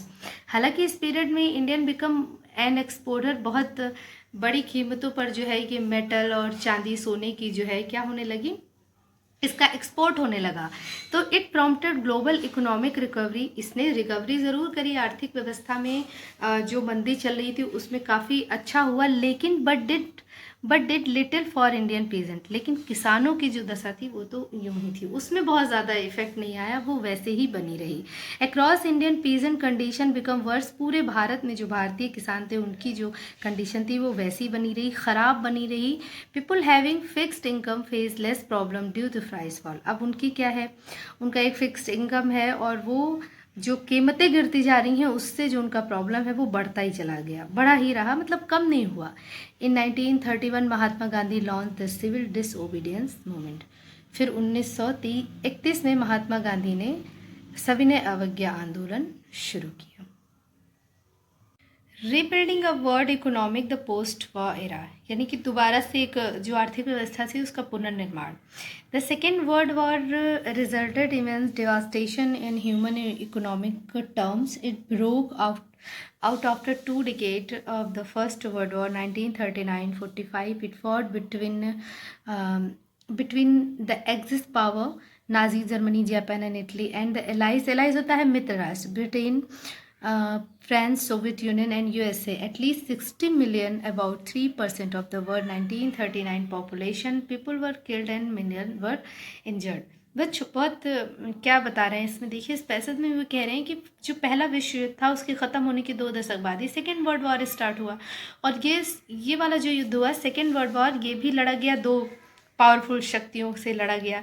एक साइड में जो है नाजी जर्मनी, जापान, इटली थे, और जो सेकेंड जो मित्र राष्ट्र थे वो ब्रिटेन, फ्रांस, सोवियत और यूएसए था। इस युद्ध में भी एटलीस्ट 60 मिलियन, अबाउट सोचिए 60 लाख लोग जो है, जो कि वर्ल्ड पॉपुलेशन का 3% थे, अबाउट 3% ऑफ वर्ल्ड का 3%। 1939 पॉपुलेशन, 1939 की जो आबादी थी, people were killed and many were injured, सोचिए मारे गए और लाखों लोग इंजर्ड हुए। Post war reconstruction, vast part of Europe and Asia were devastated and several cities were destroyed. Reconstruction was long and difficult task. सोचिए इतनी बर्बादी और इतनी तबाही के बाद जो डिस्ट्रॉय चीज़ें हो गई, शहर के शहर तबाह हो गए थे, फिर से दोबारा रिकंस्ट्रक्शन एक बहुत लंबा प्रोसेस था और एक बहुत मुश्किल काम था। 2 crucial influence saved post war construction। अब क्या था देखिए, The US emerged as the world dominant political and economic power after the war। देखिए 2 बातें एक जो आई रिकंस्ट्रक्शन के वक्त मतलब लेकर के, एक तो यूएस जो है वो बहुत ही राजनीतिक और आर्थिक रूप से बहुत पावरफुल हो गया युद्ध के बाद, एक शक्ति के रूप में सामने आया। एंड सेकेंड जो था Soviet union become super power, और जो सोवियत संघ था वो भी सुपर पावर के रूप में आया। इट डिफीटेड नाजी जर्मनी, इसने नाजी जर्मनी को डिफीट किया। It transform itself from an agriculture country into world power and as a leader of the communist bloc. Soviet Union posed a great threat to capitalist economic. देखिए जो ये Soviet संघ था, इसने मतलब अपने आप को एक पावर के रूप में ले आया, जो एक टाइम में जो है मतलब खेती के उसमें जूझ रहे थे, परेशानियों से जूझ रहे थे, अपने आप को उसी रूप में लेकर आए, एक लीडर के रूप में लेके आए, अपने आप को उतना ही स्ट्रांग बना करके सबके सामने आए। मतलब एक बहुत बड़े ग्रेट पावर के रूप में ये लोग निकल करके आए थे। कौन? सोवियत संघ। ये युद्ध के बाद की बात हो रही है। Post war settlement and the Bretton Woods institution. देखिए क्या इसमें कह रहे हैं कि from interwar economics experience, मतलब जो युद्ध हुआ था उसके जो आर्थिक अनुभव थे उनसे टू के लेसन आर, दो सबक आए सामने, क्या, जो कि economist drawn by economist and politician, राजनीतिज्ञ थे, इकोनॉमिस्ट थे, उनके थ्रू युद्ध के दौरान जो युद्ध से सबक मिले, तो उसका मतलब जो है दो सबक क्या थे वो बताते हैं ये अर्थशास्त्री और राजनीतिक। The first lesson is an industrial society based on mass production needed mass consumption. देखिए क्या कह रहे हैं कि पहला सबक तो ये था कि अगर सोसाइटी जो आपकी औद्योगिक समाज है आपका, अगर प्रोडक्शन ज़्यादा है तो जाहिर सी बात है उपभोग भी ज़्यादा होगा, उसकी आवश्यकता ज़्यादा होगी। Mass consumption needed high stable income, और अगर ज़्यादा उपभोग हो रहा है तो एक स्थिर इनकम चाहिए, एक बहुत बड़ी और स्टेबल इनकम चाहिए। Stable income required steady and full employment. बिल्कुल सही बात है कि अगर इनकम आपको ज़्यादा चाहिए, हाई चाहिए, स्टेबल चाहिए, तो उसके लिए एम्प्लॉयमेंट होना चाहिए, रोज़गार, पूर्ण रोज़गार होना चाहिए। For this government should take necessary step. और इन सब चीज़ों के लिए गवर्नमेंट को सोचना चाहिए कि मतलब अगर आप चाह रहे हैं कि पूर्ण रोज़गार, तो आप क्या करें भाई, ये सब चीज़ें बैलेंस होंगी कि आप प्रोडक्शन ज़्यादा है तो उपभोग भी ज़्यादा होगा, उपभोग ज़्यादा है तो आय ज़्यादा होनी चाहिए, आय ज़्यादा होनी चाहिए, रोज़गार ज़्यादा होना चाहिए, ये सारी चीज़ें। The second lesson related a countries economic link with other countries. और जो दूसरा था वो सबक ये था, जो हमारे आर्थिक जो कनेक्शंस हैं जो दूसरे देशों से जुड़े हुए हैं, जिस तरीके से हम आर्थिक संबंधों के through, the target is full of employment could be achieve only if government had the power to control flow of goods, capital and labour. तो पूर्ण रोजगार का जो एक ख्वाब है और एक ड्रीम है और जो एक ये अचीवमेंट है, ये तभी कंप्लीट हो सकता है जब गवर्नमेंट के पास फुल कंट्रोल हो वस्तुओं पर, पूंजी पर और श्रम पर। ठीक है, तो तभी ये चीज़ें पूरी हो सकती हैं। It was supported by United nation monetary and financial conference held in July 1944 at the Bretton would in new Habsburg, USA. तो यूएसए यानी कि अमेरिका के जो हैम्सर में, ये न्यू ब्रिटेन में, ब्रिटेन वुड में, न्यू ब्रिटेन बोला, ब्रिटेन वुड में जो है 1944 में जो एक ये United nation monetary and financial conference हुआ, तो उसके थ्रू इसको सपोर्ट किया गया। ये जो बातें कही गई उसमें इसको सहमति दी गई। Establishment of IMF and World bank. अब देखिए आईएमएफ और वर्ल्ड बैंक की जो इस्टेब्लिशमेंट हुआ उसके बारे में। The Bretton wood conference establish an international monetary fund IMF to deal with external surplus and deficit of its member nation. मतलब ये जो इंटरनेशनल मॉनेटरी फंड है आपका, और ये जो इनकी क्या ज़रूरत पड़ी, ये अंतर्राष्ट्रीय मुद्रा कोष की जो स्थापना की गई थी वो इसलिए की गई थी कि जैसे ये जो परेशानियां होती हैं और जो मित्र राष्ट्र युद्ध के दौरान जो भी परेशानियां हैं, जो भी मुश्किलें आती हैं, उनको फेस करने के लिए इनकी जो है इसका स्थापना की गई।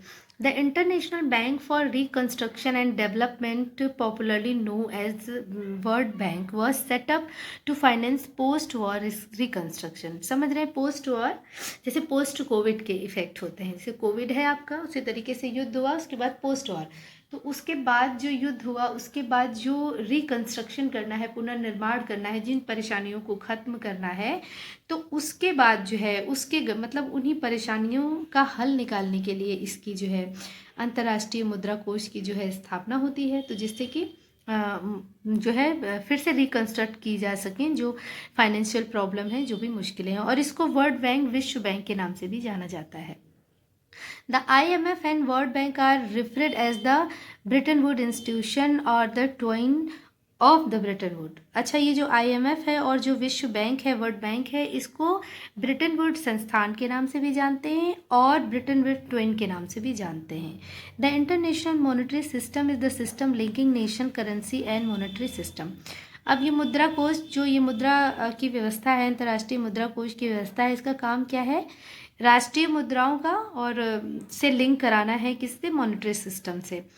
तो इसमें क्या है, ये जो मतलब मुद्रा कोष है, इसका क्या काम है कि मतलब जो भारतीय मुद्राएं हैं और उनको जो है किस तरीके से उनकी कीमत को उनके साथ जो विदेशों के जो डॉलर हैं उनके साथ कैसे एडजस्ट करना है, क्या उनको तय करना है उनकी कीमतें, कि अगर यहाँ का जो पैसा है, यहाँ का जो रुपया है, वो वहाँ पर भी किस तरीके से मतलब उनका बैलेंस किस तरीके से बनाना है। तो ये इस तरीके से उनसे जो है ये अटैच्ड हैं। ओके, नेक्स्ट है, under this system the nation currencies follow the fix change rate and were fix the US dollar. वही चीज़ ना कि मतलब जो ये राष्ट्रीय मुद्रा जो है और जो यूएस डॉलर है किस तरीके से उसको उनके रेट को फिक्स करते हैं, किस तरीके से बताते हैं कि हाँ ये मुद्रा इसके इक्वल है, ये इस तरीके से बैलेंस होगी।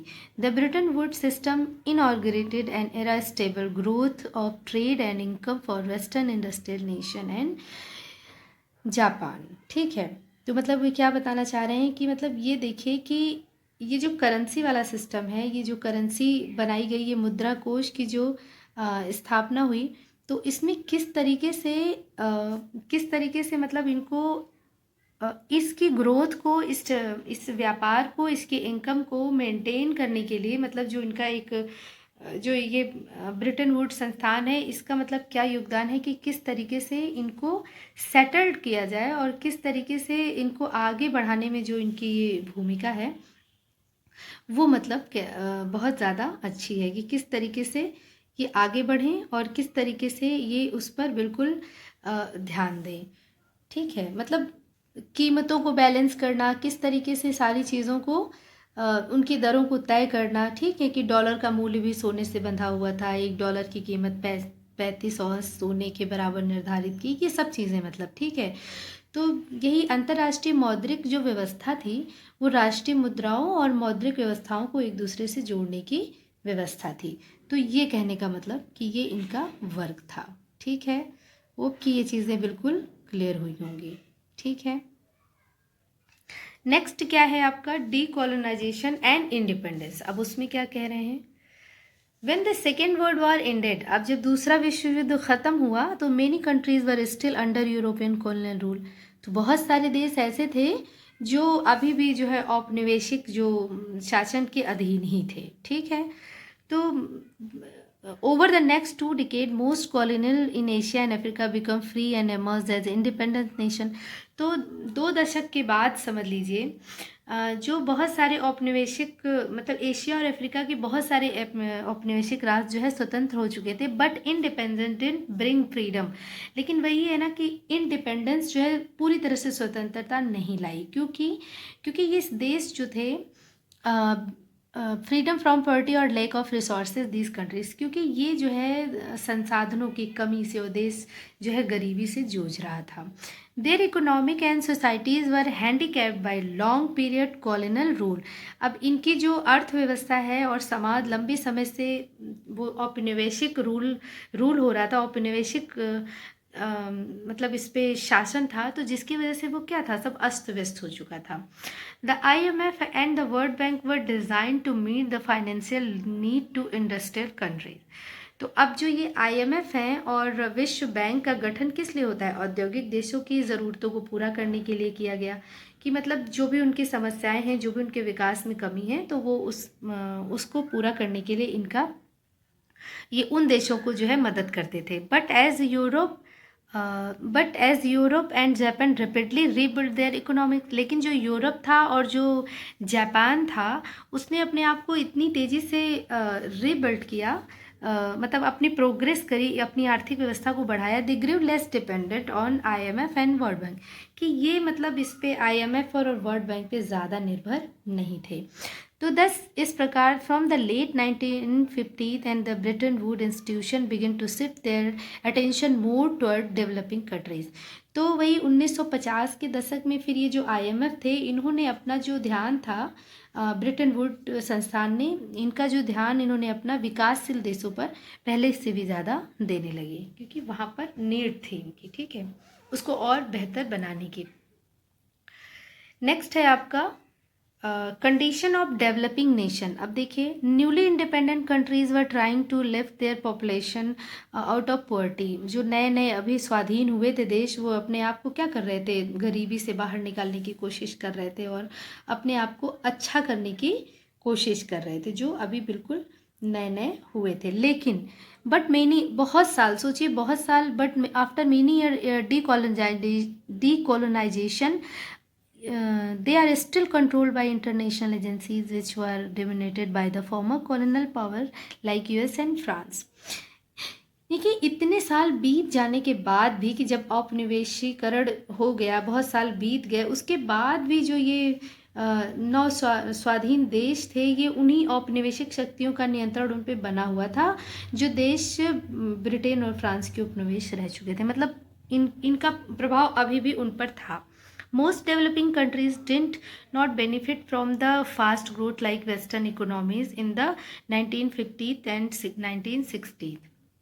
तो अब जाहिर सी बात है कि जब उनका औपनिवेशिक शक्तियों का उन पे कंट्रोल बना हुआ है तो वो कैसे प्रोग्रेस कर पाएंगे? वो बिल्कुल भी प्रोग्रेस नहीं कर पाएगी। मतलब जैसे उनकी जो खनिज संपदा और ज़मीन पर अभी भी ब्रिटिश फ्रांसीसी कंपनियों का ही नियंत्रण था।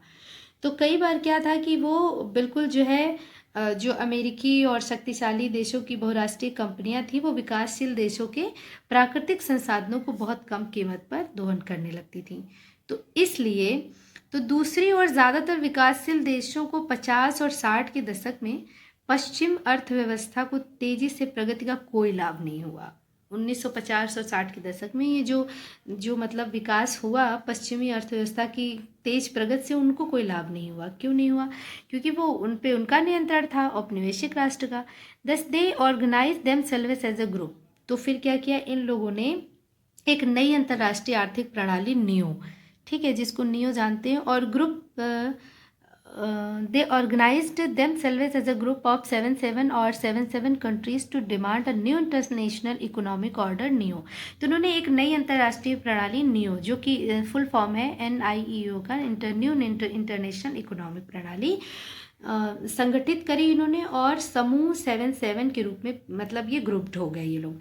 By the new, they meant a system that would give them real control over their natural resources, more development assistance, fairer prices for raw material, and better access for their manufactured good in developed countries market। अब ये जो नई संस्था इन्होंने बनाई थी उसका मतलब इनका ये था, ये एक ऐसी व्यवस्था थी नियो, जिससे कि इनके जिससे कि उन्हें विकास के लिए अधिक सहायता मिले, जो उनका रॉ मटेरियल है उसके सही दाम मिले, उनके संसाधन जो उनके रिसोर्सेस हैं उन पर उनका नियंत्रण हो, ठीक है, उस पर दूसरे औपनिवेशिक राष्ट्रों का जो पहल कर रखा है वो ख़त्म हो, और अपने तैयार जो उनका रेडी माल है वो विकसित देशों के बाज़ारों में बेचने के लिए उनको पहुँच मिले।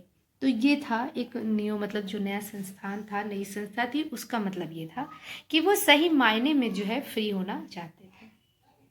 End of Bretton and beginning of globalization. From the 1960s, the rising cost of USA overseas involvement weakened in its finance and competitive strength. The US dollar couldn't maintain its value in relation to gold. The eventually led to collapse of the system of floating exchange rate। 70 के दशक की बात बता रहे हैं कि विदेशों में जो अपनी गतिविधियां हैं वो भारी लागत ने अमेरिका की जो वित्तीय और प्रतिस्पर्धा कैपेसिटी है उसको कमज़ोर करके रख दिया था। तो जो अमेरिकी डॉलर था अब वो दुनिया की प्रधान मुद्रा के रूप में पहले जितना सम्मानित और निर्विवाद नहीं रह गया। मतलब उसकी जो कीमत थी वो कम हो गई, इतनी कम हो गई कि सोने की तुलना में डॉलर की कीमत अब गिरने लगी थी, ठीक है। Change in international financial system. From the mid 1970 the international financial system change. The developing countries were then forced to borrow from Western commercial bank and private lending institutions. This led to periodic debt crisis, unemployment, lower income, and increased poverty in Africa, Latin America, and also industrial world. From the late 1970s, MNC also begin to shift production operation to low wage Asian countries. अब देखिए क्या हुआ कि 70 के दशक में क्या हुआ कि जो मध्य में अंतर्राष्ट्रीय वित्तीय संस्थानों में भारी बदलाव आ चुके थे, तो अब विकासशील देश कर्जे और विकास संबंधी सहायता के लिए अंतर्राष्ट्रीय मतलब संस्थानों की शरण ले सकते थे। लेकिन अब उन्हें क्या किया जा रहा था कि जो पश्चिमी व्यावसायिक बैंक थे और निजी ऋणदाता थे उनसे कर्ज लेने के लिए बाध्य किया जाने लगा। तो विकासशील विश्व में समय समय पर कर्ज संकट पैदा होने लगा, जिसके कारण उनकी इनकम में जो है कमी आई और जो गरीबी है वो बढ़ती चली गई और अफ्रीका और लैटिन अमेरिका में ये समस्या सबसे ज़्यादा दिखाई देने लगी। New economic policy in China. इसमें क्या है देखिए, China had been cut off, एक minute, cut off the post-war world economic since its revolution in 1949, but new economic policies in China and the collapse of Soviet Union and Soviet-style communism in Eastern Europe brought many countries back into the fold of the world economic. In the last 2 decades, countries like China, India, Brazil have achieved rapid economic development. जी तो क्या हुआ कि देखिए, जो चीन था वो 1949 की क्रांति के बाद जो विश्व अर्थव्यवस्था से अलग था, लगी रहा, वो तो बिल्कुल अलग था। लेकिन जो चीन की नई इकोनॉमिक जो पॉलिसीज़ थी और ये यूनाइटेड पॉलिसीज़ थी, उसकी जो नीतियाँ थी, सोवियत यूनियन, ये जो सोवियत यूनियन का जो मतलब के खेमे में जो बिखराव था और पूर्वी यूरोप में जो सोवियत शैली की व्यवस्था समाप्त हो जाने पर के पश्चात बहुत सारे देश दोबारा विश्व अर्थव्यवस्था के अंग बन गए दोबारा से। Europe brought many countries back, okay. और लास्ट जो 2 दशक के बाद जो है, आखिर के 2 दशक में जो है, जो ये चाइना था, कंट्री था, ब्राज़ील था, इसने बहुत तेज़ी से इकोनॉमिक अर्थव्यवस्था में मतलब बहुत ज़्यादा विकास किया। नेक्स्ट है आपका G77 कंट्रीज़। तो क्या हैं G70 ये countries? G77 were a group of developing countries in 20th century to demand a new international economic order new. तो ये एक ऐसा समूह था जिसने एक नए अंतर्राष्ट्रीय मुद्रा की आर्थिक संस्थान की जो है मांग करी थी, ये जो डेवलपिंग कंट्रीज़ थीं। G77 as a reaction to the activities of Bretton Woods twin. In order to preserve economic stability and full employment in the industrial world, most developed countries held a conference in July 1944 at Bretton Woods in New Hampshire, USA. As a result of conference, 2 institutions were established: the International Monetary Fund and the World Bank, which are sometimes called Bretton Woods twins. ये हम लोग पहले भी पढ़ चुके हैं। अभी पिछले प्रीवियस पेज पे भी हम लोगों ने इस बात को पढ़ी थी कि एक कॉन्फ्रेंस हुई थी यूएस के हेम्सपर ब्रिटेन वुड एक जगह है जहाँ पर 1944 में, जुलाई 1944 में एक कॉन्फ्रेंस हुई थी। कॉन्फ्रेंस में एक जो क्या 2 इंस्टीट्यूशन, 2 संस्थान जो है स्थापित किए गए, उस सभा में सहमति दी गई थी, जिनकी डिमांड की थी विकासशील देशों ने कि हमें मतलब जो है एक नया जो है नई संस्था चाहिए जो कि हमारी प्रॉब्लम्स का सल्यूशन दे सके। तो 2 संस्थाओं का जो है स्थापना हुई थी। वो कौन सी थी? IMF और वर्ल्ड बैंक, और जिनको कभी कभी क्या बोलते थे? ब्रिटेन वुड ट्विंस भी बोलते थे। Why did group 7 countries demand a new international economic order? ये भी हम लोगों ने प्रीवियस पेज पे पढ़ा है कि क्यों डिमांड करी थी, क्यों डिमांड की थी। As a result of these 2 institution, the western industrial nation along with Japan saw unprecedented increase the trade and income between 1950s and 1970, but most of developing countries didn't benefit from the fast growth witnessed by the western economic। वही वाली बात ना कि ये जो 2 संस्थानों की स्थापना हुई तो इसमें औद्योगिक जो तेज़ी थी वो तो थी, तो जो वेस्टर्न पश्चिम जो अर्थव्यवस्था में जो ग्रोथ थी और जो उसमें बढ़ोतरी हुई थी, उससे क्या हो रहा था कि इनको कोई फ़ायदा नहीं हो पा रहा था। इन डेवलपिंग जो कंट्री थे, इनको फ़ायदा बिल्कुल नहीं मिल पा रहा था उन वेस्टर्न इकोनॉमीज़ की जो ग्रोथ हो रही थी। तो एज ए रिएक्शन अगेंस्ट, तो वो इसके अगेंस्ट हुए और इसके अगेंस्ट जा कर के अपनी जो एक्टिविटी करी, और मतलब कि activity of Britain would twins, तो इसके अगेंस्ट जा कर के उन्होंने क्या अपील करी? उन्होंने कहा कि हमें एक न्यू संस्थान की ज़रूरत है, और वो क्या है? IMF and the world bank the developing countries organise themselves into group known as G77। तो उन्होंने एक संस्था IMF मतलब उन्होंने अपना एक ग्रुप तैयार किया G77 का, जो डेवलपिंग कंट्रीज़ का था, और उन्होंने कहा कि हमें एक नई संस्था दें, हम इसके अगेंस्ट हैं, मतलब हम इस जो ये बढ़ती हुई प्रोग्रेस है हमें उससे कोई बेनिफिट नहीं मिल पा रहा है। तो they demanded the establishment of new international economic order new by which they could achieve their aim by objective in economic field. तो जिससे क्या है कि वो अपने मोटो को पा सकते थे, अपने एम को पा सकते थे।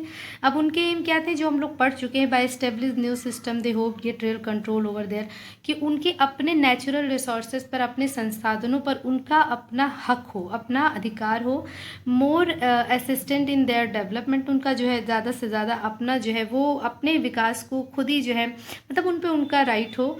मोर असिस्टेंट उनके विकास जो डेवलपमेंट है उस पर। Fair prices for raw material, और जो कच्चे माल हैं उनके सही दाम हो, उनके फेवर में हो, फेवरेबल हो। And better access for their manufacture good in their market development countries, और जो विदेशों में जा कर के उनके मालों को जाने का मतलब पहुंच मिल सके, अपने जो तैयार माल हैं उनको विकसित देशों के बाज़ारों में बेचने के लिए बेहतर उनको पहुंच मिल सके। तो इसलिए उन्होंने ये G77 ग्रुप बनाया था, और एक नए संस्थान नियो की उन्होंने मांग की थी। नियो का फुल फॉर्म क्या है? न्यू इंटरनेशनल इकोनॉमिक ऑर्डर, क्योंकि जो इससे पहले संस्थाएं बनी उससे जो है उनको कोई फ़ायदा नहीं हो पा रहा था। जो पश्चिम अर्थव्यवस्था की तेज प्रगति से उनको कोई लाभ नहीं मिला, तो इसीलिए मतलब उन्होंने जो है एक नई अंतर्राष्ट्रीय आर्थिक प्रणाली की मांग की थी। ठीक है, होप कि चैप्टर क्लियर होगा। फिर भी अगर कोई इशू है तो आप मुझसे कंफर्म करें और इसको फिर से पढ़ें, समझें। कहीं कोई इशू है तो मुझसे कंफर्म करें। ओके, तो मिलते हैं नेक्स्ट चैप्टर के साथ। Till then, goodbye and take care.